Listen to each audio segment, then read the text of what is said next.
नमस्कार दोस्तों, स्वागत है आपका हमारे YouTube चैनल ट्राइबल टीचर पर। ये चैनल समर्पित है मध्य प्रदेश के सरकारी कर्मचारियों, शिक्षकों, पेंशनभोगियों और उनके अधिकारों, वेतन विसंगतियों, प्रमोशन, नई नीतियों और अन्य कर्मचारियों से जुड़ी सभी महत्वपूर्ण जानकारियों के लिए।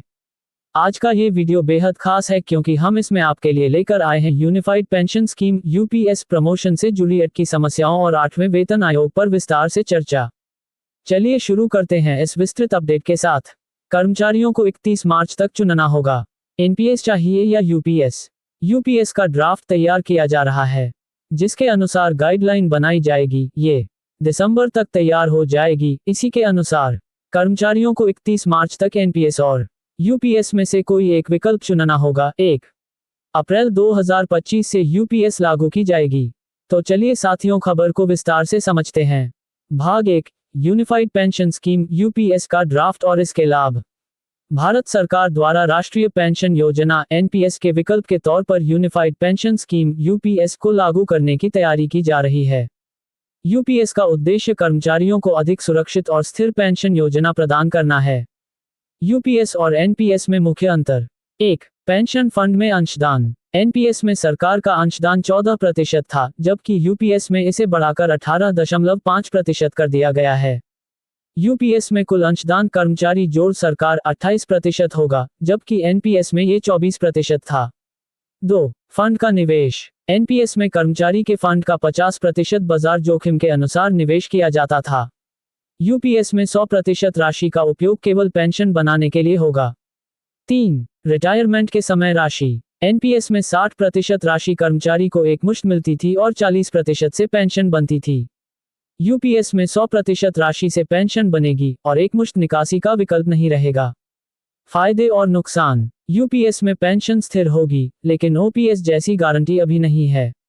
यूपीएस को एक सुरक्षित विकल्प के रूप में देखा जा रहा है। भाग 2, प्रमोशन की समस्याएं और सरकारी प्रयास।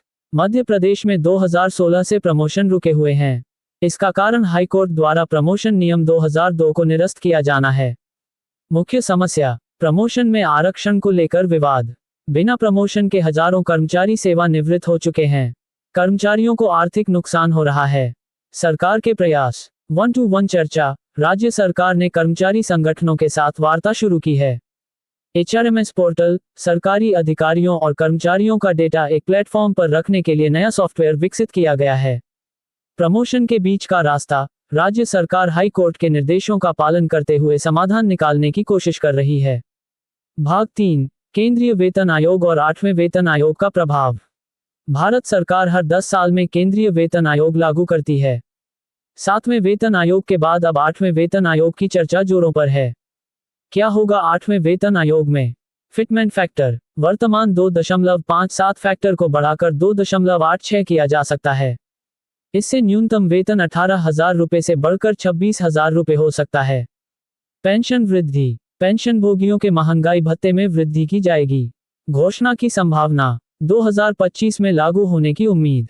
केंद्रीय बजट 2024 में संभावित घोषणा। सरकारी कर्मचारियों की मांग। कर्मचारियों ने सरकार को 5 महीने का अल्टीमेटम दिया है। यदि आयोग की घोषणा नहीं हुई तो आंदोलन शुरू हो सकता है। भाग 4, एपीएफओ की नई योजनाएं। कर्मचारी भविष्य निधि संगठन एपीएफओ भी कर्मचारियों के लिए वेतन सीमा बढ़ाने पर विचार कर रहा है। वर्तमान सीमा 15,000 रुपये प्रति माह है। इसे बढ़ाकर 21,000 रुपये प्रति माह किया जा सकता है। केंद्रीकृत पेंशन भुगतान प्रणाली। यह 1 जनवरी 2025 से लागू होगी। फिलहाल इसे 21 स्थानों पर प्रायोगिक तौर पर शुरू किया गया है। भाग 5, मध्य प्रदेश के 7 लाख कर्मचारियों के लिए अन्य अपडेट। 1 ठेकेदारी व्यवस्था पर विचार। स्थायीकरण और वेतन वृद्धि के लिए सरकार ठेका कर्मचारियों के मुद्दे पर विचार कर रही है। 2 पेंशनभोगियों के लिए खुशखबरी। 8 पे कमीशन और यूपीएस के जरिए पेंशन में सुधार। 3 अवकाश और स्थानांतरण प्रक्रिया ऑनलाइन। एचआरएमएस पोर्टल के जरिए सेवाओं को डिजिटल किया जा रहा है।